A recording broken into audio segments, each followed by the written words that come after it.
नमस्कार आप सभी को। डी प्लस में एंटिटी कैंडिडेट्स के लिए आज एक मॉक टेस्ट है। काफ़ी अच्छे प्रश्न इस वीडियो में रहेंगे। तो यहाँ पर मैं बता दूँ, अगर आप तैयारी कर रहे हैं एंटिटी डी प्लस बी के लिए, एग्ज़ाम आपकी काफ़ी नज़दीक है।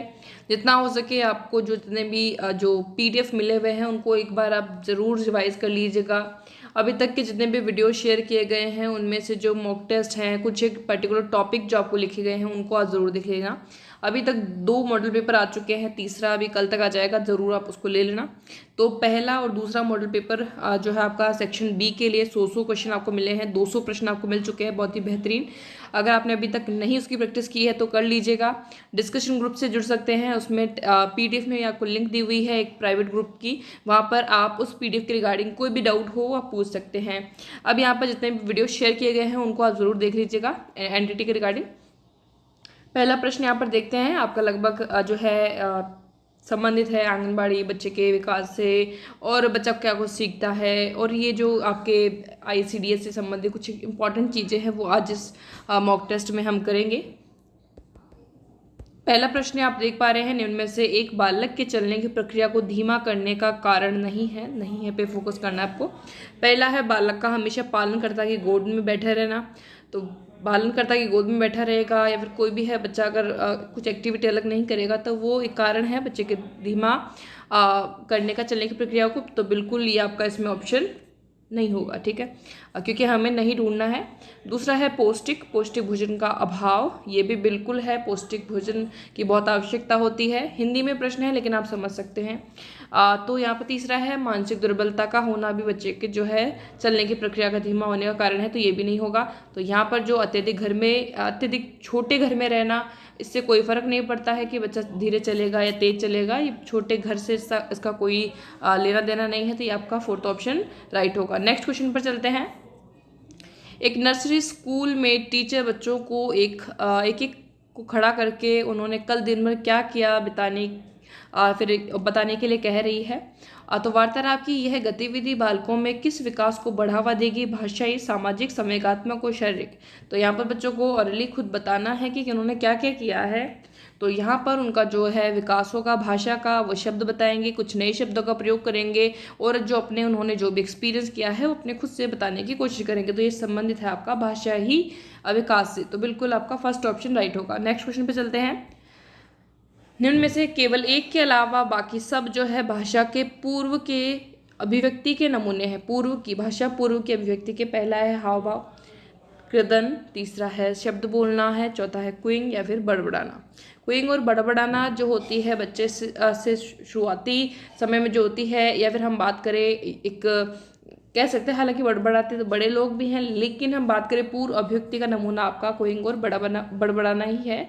तो ये है आपका फोर्थ ऑप्शन। नेक्स्ट है स्तनपान त्यागने की विधि होनी चाहिए माता की सुविधा अनुसार, आकस्मिक, क्रमिक या फिर छूट देने वाला। तो जो स्तनपान त्याग कराने की विधि जो होनी चाहिए वो धीरे धीरे करके जो होनी चाहिए, क्रमिक रूप से ग्रेजुअली होनी चाहिए, अचानक से नहीं होनी चाहिए, या फिर जो माता को ठीक लगे उस तरह से नहीं, क्रमिक होनी चाहिए ये। तो इसका राइट ऑप्शन होगा तीसरा। ये भी प्रश्न आपका आया हुआ है। नेक्स्ट है बच्चे में लिंग का निर्धारण होता है, बहुत ही अच्छा प्रश्न है, पूछा जाता है, तो ज़रूर ध्यान रखें। अगर हम फीमेल की बात करें और मेल की, तो फीमेल में तो एक्सेस होते हैं और मेल में एक्स वाई होता है। तो यहाँ पर इसमें तो दोनों ही है। एक्स अगर मेल से आएगा तो लड़की बनेगी, मतलब लड़की का जन्म होगा, और एक्स अगर मेल से अगर वाई आता है XY तो लड़का होगा। तो इसमें यहाँ पर मेनली ये डिपेंड करता है पिता द्वारा, ठीक है। तो आपका तीसरा ऑप्शन राइट होगा, ठीक है। नेक्स्ट क्वेश्चन है दूध के दांतों की संख्या होती है, ये इस तरह से है 20-20, 32-32, इस तरह से। ऐसा नहीं है कि ऊपर नीचे दोनों 20-20 नहीं है, ऐसे 2 बार लिखा गया है सब 20-20। तो यहाँ पर आपको बताना है कि दूध के दांतों की संख्या कितनी होती है। तो दूध के दांतों की संख्या जो होती है वो 20 होती है टोटल, हम बात करें फर्स्ट। नेक्स्ट क्वेश्चन है एक नर्सरी स्कूल अपने छात्रों को क्षेत्रीय भ्रमण के लिए रेलवे स्टेशन एवं बस अड्डे पर ले गया। इस स्कूल की शिक्षिका है बच्चों को किस बात का ध्यान देना चाह रही है, किस बात का। ऑप्शन आपको यहाँ पर दिए हुए हैं। नर्सरी स्कूल की है, ज़रूर ध्यान दें। तो यहाँ पर यातायात के साधनों का। ये नर्सरी लेवल की बात की जा रही है, तो हम नियमों पे ना जाके यातायात के साधनों की तरफ जाएंगे। तो यहाँ पर ऑप्शन 1 जो है आपका राइट होगा, ज़रूर ध्यान दें इसको। अगर हम बात करते प्राइमरी लेवल की, प्राइमरी में जो आपके हैं, अगर थर्ड फोर्थ में हम बात करें तो फोर्थ और फिफ्थ में कुछ एक जो है आपने बुक्स के पीछे भी देखे होंगे, तो वहाँ पर जो है नियमों की शुरुआत हो जाती है। लेकिन यहाँ पर नर्सरी की बात की गई है, तो यहाँ पर यातायात के साधनों की। ठीक है, नेक्स्ट क्वेश्चन है यहाँ पर मूल्यांकन की प्रकृति होती है संज्ञानात्मक, निदानात्मक, उपचारात्मक, या फिर 2 और 3। 2 और 3 मतलब इसमें एक सेकेंड, हाँ, निदानात्मक और उपचारात्मक मूल्यांकन की प्रकृति। तो बिल्कुल हाँ, जो पहले जो है मूल्यांकन, अगर हम बात करें निदानात्मक जो होता है डायग्नोस्टिक, इसके अलावा फिर बाद में जो है आपका उपचारात्मक होता है, निदान के बाद ही उपचार किया जाता है, दोनों इसके प्रकार हैं। तो यहाँ पर जो ऑप्शन हो जाएगा आपका फोर्थ ऑप्शन 2 और 3। तो रेमेडियल जो आपका होगा उपचारात्मक में, और पहले उसको डायग्नोस किया जाएगा कि कहाँ कमी रहेगी है, तो डायग्नोस करने के बाद ही उसको रेमेडी की जाएगी उसकी। नेक्स्ट है आजकल बच्चे की कम आयु में आंखें खराब होना, मन भटका रहना, जिद्दी होना, इनमें से किसके कारण हो सकता है? ऑप्शन यहाँ पर दिए हुए हैं। जनसंचार माध्यमों जैसे मोबाइल फ़ोन, टीवी का अधिक समय तक उपयोग है। दूसरा है कोई उपयोग नहीं, बिल्कुल भी बच्चे का किताबें पढ़ना, तो ये बहुत ही इससे तो कुछ प्रॉब्लम नहीं होने वाली है इसके रिगार्डिंग। नहीं प्रयोग कर रहा तो भी नहीं होगा, लेकिन अगर जनसंचार माध्यमों का ज़्यादा उपयोग कर रहा है तो मन भटका रहेगा, जिद्दी होगा, आंखें खराब होगी, तो पहला ही ऑप्शन इसका राइट होगा। नेक्स्ट है आकलन मूल्यांकन के संदर्भ में सही है, बच्चे व शिक्षक दोनों के लिए है।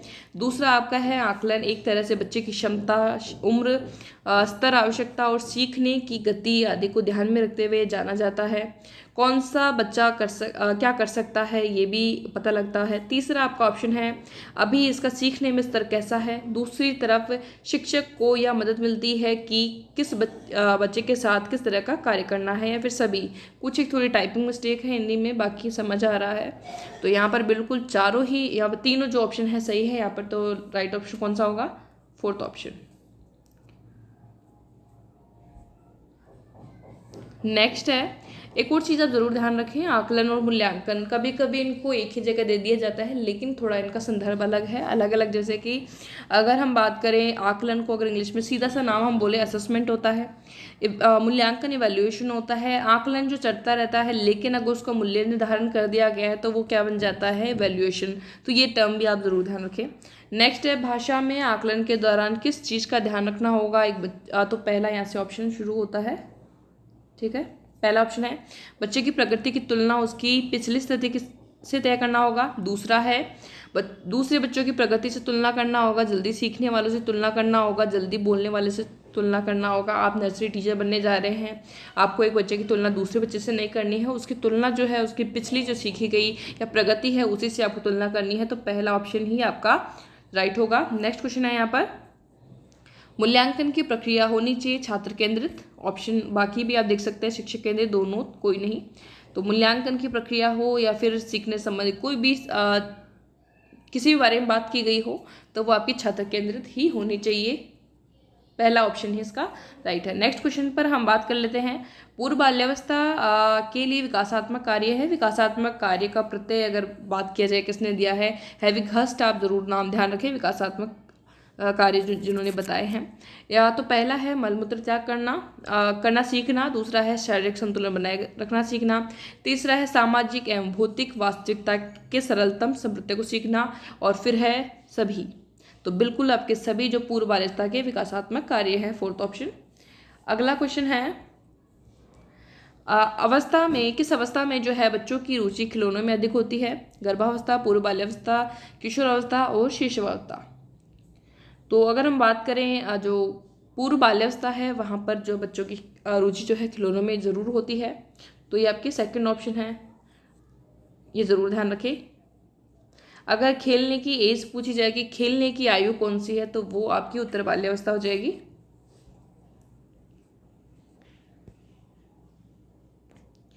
शाला पूर्व शिक्षा के उद्देश्य हैं। शाला पूर्व शिक्षा मतलब वही आपकी जो नर्सरी लेवल पर, नर्सरी स्कूल क्योंकि शाला से हम बात करें तो कक्षा 1 से जो शुरू हो रही है, तो पहला ऑप्शन दिया हुआ है आपको, दूसरा यहाँ से शुरू है।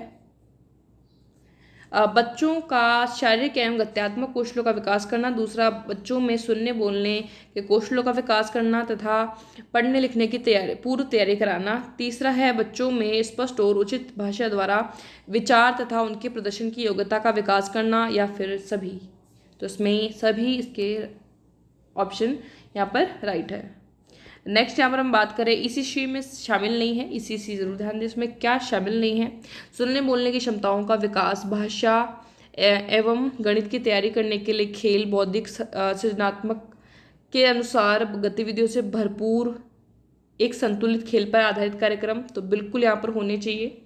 विकास यहाँ पर सुनने बोलने की क्षमताओं पर विकास जो है भाषा गणित की तैयारी संबंधित, तो आपका 21 में शामिल है। ECC में यहाँ पे हमें देखना शामिल नहीं है, वो पहला आपका शामिल है।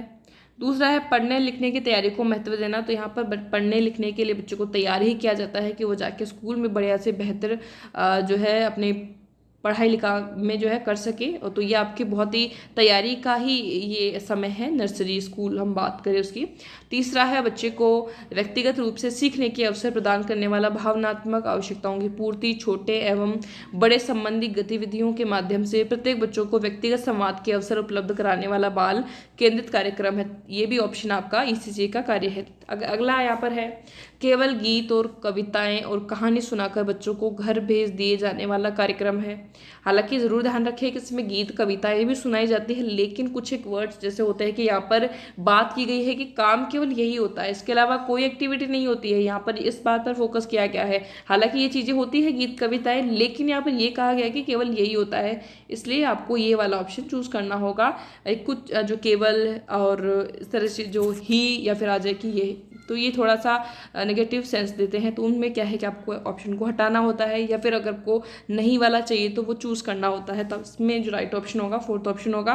तो कुछ एक बेहतरीन प्रश्न आज के इस वीडियो में किए हैं, पहले के ये प्रश्न आए हुए हैं। इसके अलावा मॉडल पेपर 3 जो आपका है कल तक आ जाएगा, ज़रूर आप उसको देख लेना। और अब तक के जो PDF है 2, उनको आपने नहीं लिया तो ले लीजिएगा। बाकी काफ़ी सारे वीडियोज़ आपके आ चुके हैं जितनी आपकी हेल्प की जा सकती है। कोई पेड वीडियो नहीं है, सारे फ्री वीडियोस हैं। हालांकि कुछ एक पुराने हैं, पिछले एंटिटी के भी हैं, लेकिन उनको आप बिल्कुल भी मिस मत कीजिएगा, ज़रूर देख लीजिएगा। तो आज के इस वीडियो में इतना ही। Thank you for watching. Video अच्छी लगे तो लाइक कर दीजिएगा, शेयर कर दीजिएगा, सब्सक्राइब नहीं किया तो कर लीजिए ताकि कोई भी नई अपडेट आप मिस नहीं कर पाए।